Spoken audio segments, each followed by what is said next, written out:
ሰላም አለይኩም ወራህመቱላሂ ወበረካቱ። ውዶች እንዴት ናችሁ? ሰላም ናችሁ? አለን አልሐምዱሊላህ። እናንተ እንዴት ናችሁ? ተጠፋፋን ከኢድ ወደዚህ። ኢድስ እንዴት ነበር? እንዴት አሳለፋችሁት? ከኛ ጋር አልሐምዱሊላህ ምንም አይልም ነበረ። እናንተስ ስራ እንዴት ይዟችኋል? ከኛ ጋር ሁሉ ሰላም ነው አልሐምዱሊላህ። ያው ትንሽ ተጠፋፍተናል። ቪዲዮ ላይክ፣ ሼር፣ ሰብስክራይብ በማድረግ አበረታቱኝ። እንደዚሁም ሀሳብ አስተያየታችሁን ኮሜንት ላይ ጻፉልኝ ማለት ነው። ዛሬ ይዤላችሁ የመጣሁት ቀለል ያለና ቆንጆ የሆነ የሐላ አሰራር ነው። ሐላ ብስኩት ይባላል ማለት ነው። በጣም በትንሽዬ ግብአቶችና ፈጠን ያለ ነው እና ከመጀመሪያው እስከ መጨረሻው ድረስ አብራችሁን ቆዩ። ወደ አሰራሩ ቢስሚላህ ሰለላሁ ዐለይሂ ሐቢብ። እዚህ ጋር እንደምትመለከቱት እኔ የምሰራበት ሰሃን መካከለኛ ስለነበረ 2 ፍሬ ብስኩት ነው የተጠቀምኩት። እናንተ ትልቅ ከሆነ 3 ተጠቀሙ ማለት ነው። ጠይብ አሁን ቀጥታ ይሄንን የምታዩትን ብስኩት ማሽን ላይ አድርጌ እፈጨዋለሁ ማለት ነው። ባላችሁ ነገር መጠቀም ትችላላችሁ። ዞሮ ይሄ ከሌላችሁ ሌላም ብስኩት ቢሆን ችግር የለውም ማለት ነው። አሁን ቀጥታ ብስኩቱን በደንብ አድርጌ እፈጨዋለሁኝ። ያው አላሳየኋችሁም ይጮሃል ብዬ ስፈጨው በዚህ መፍጫ ላም አድርጌ ብስኩቱን በደንብ ፈጭቸዋለሁ ማለት ነው። አሁን ቀጣይ ከላይ የምናደርጋቸው ግብአቶች እዚህ ጋር አንድ ዘባዲ ወይም እርጎ አድርጌያለሁ ማለት ነው። እናንተ ፓትራችሁ ትልቅ ከሆነ 2 ብታደርጉትም ችግር የለውም ማለት ነው። ቀጣይ ደግሞ ቦደራውን ወተት ግማሽ ብርጭቆ የሚሆን በዚህ ነው ያደረኩት። የሻሂ ቡሽ ነው። ይሄንን በዚህ አንድ አልሞላሁትም ማለት ነው። አሁን ከዘባዲው ጋር እናደርጋለን። ቀጣይ ደግሞ ግማሽ በዛው በብርጭቆ ግማሽ ሱካር እናደርጋለን ማለት ነው። ይሄን አሁን የምነግራችሁን ሁሉንም አንድ ላይ አድርገን ነው የምንፈጨው። ከዛ እዚህ ጋር 3 ጅብና ኪሪ ያለን ጅብና ኪሪውንም እንጨምራለን ማለት ነው። ከዛ ትንሽዬ ፋኔላ እኔ ፈሳሹን የተጠቀምኩት ቦደራ ካላችሁ ችግር የለውም ማንኛውም ትንሽዬ አድርጌያለሁ ለሽታው ማለት ነው። ይሄ ነው እንደምትመለከቱት። ከዛ ግማሽ ክራይም ከረሜል ግማሹን መጨረሻ ላይ ያሳያችኋለሁ። ዲኮር እንሰራበታለን ማለት ነው። ከዚህ ግማሽ ብቻ ነው የምንጠቀመው ክራይም ማለት ነው። አሁን እዚህ ላይ እናደርግና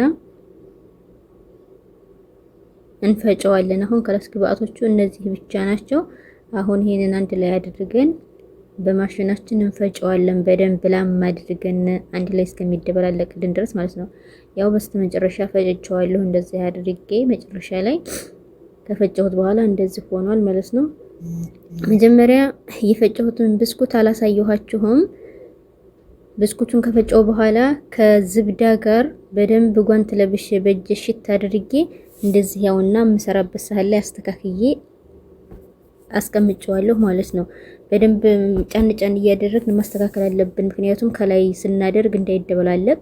አሁን ቅድም የሰራነውን ወይም የፈጨነውን ግብአት እዚህ ላይ እናደርጋለን። እንደምትመለከቱት ያው ውፍረቱ መካከለኛ ውፍረት ነው። ቀጭንም አይደል በጣም ወፍርም አይደል፣ መካከለኛ ረጋ ያለ ነገር ነው። ከዛ እንደዚህ የምንሰራበት ሳሌ ብስኩት ላይ እንደዚህ ከድልድል አድርገን በደንብ አስተካክለን እንደዚህ እናደርጋለን ማለት ነው። ያው እንደምትመለከቱት ብስኩቱ ከታች ነው። ጠይብ እንደዚህ ካደረግን በኋላ ቀጣይ የሚሆነው ቅድም ያሳየኋችሁን ክራይም ከረሜል ግማሹን ነበር ያደረኩት። ግማሹን አሁን እዚህ ጋር አደርግና 2 ሲኒ ሙቅ ውሃ አድርጌ ከዛ ትንሽዬ ነስካፌ ሩብ ማንኪያ የምትሆን ነስካፌ አድርጌ ከዚህ ከክራይሙ ጋር እሳት ላይ አፈለዋለሁ ማለት ነው። በቃ እንደ ፈላ ካለ በቂው ነው ማለት ነው። አሁን እሳት ላይ ጥጄዋለሁ እንደምትመለከቱት ያውና ከለሩ ይሄን ነው የሚመስለው። እንደዚህ ታሳያችሁ ጥቁር ይመስላል፣ ግን ወርቃማ ከለር ነው ማለት ነው። ከለሩ ወርቃማ ከለር ነው የሚሆነው። አሁን ቀጥታ ቅድም ሰራነው ላይ በማንኪያ ቀስ ብለን ትኩስ ስለሆነ ዝም ብለን ድፍት ካደረግነው ይደበላለቅብናል። እንደዛ እንዳይደበላለቅብን ቀስ ብለን በማንኪያ እናስተካክልና እናደርገዋለን። ሹፍቱ መጀመሪያ ነጭ ነበር ያያችሁት። አሁን ነስካፌውንና ክሬም ካደረኩ በኋላ እንደዚህ ቆንጆና የሚያምር ከለር ወርቃማ የሆነ ሰጥቶናል ማለት ነው። ስታደርጉ እንዳልኳችሁ ጥንቃቄ አድርጉ።